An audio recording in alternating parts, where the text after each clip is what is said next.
Hello guys. ഇന്നപ്പോൾ വൈകിട്ട് കുറച്ച് നേരം പുറത്തോട്ടൊക്കെ പോകാനുണ്ടായിരുന്നു. പോയിട്ടൊക്കെ വന്നപ്പോഴത്തേക്ക് എന്തെങ്കിലും കഴിക്കാൻ ഉണ്ടാക്കണമെന്ന് തോന്നി. അപ്പോൾ എന്തെങ്കിലും ഒരു ബജ്ജി തട്ടിക്കൂട്ടാമെന്നാണ് ഞാൻ വിചാരിച്ചത്. പക്ഷെ കുറച്ച് പപ്പടമൊക്കെ ഇരിക്കുന്നത് കണ്ടപ്പോൾ എനിക്ക് പപ്പടവട ഉണ്ടാക്കാനാണ് തോന്നിയത്.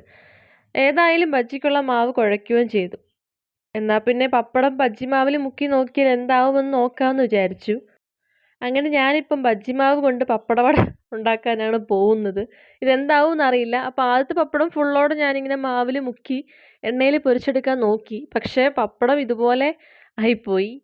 ഞാൻ ഉദ്ദേശിച്ച രീതിയിൽ പപ്പടം വന്നില്ല. അതൊരു നനഞ്ഞ തുണി പോലെയാണ് എണ്ണയിൽ കിടന്നത്. ഏതായാലും സംഭവം ഞാൻ വറുത്ത് കോരി എടുത്തു.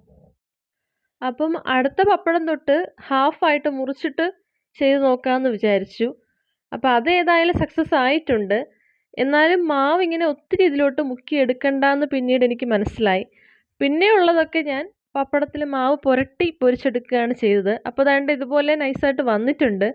ഏതായാലും ടേസ്റ്റ് ഉണ്ടായിരുന്നു. പിന്നീട് കാപ്പിക്ക് വെള്ളം വെച്ചു. വൈകുന്നേരത്തെ ചായ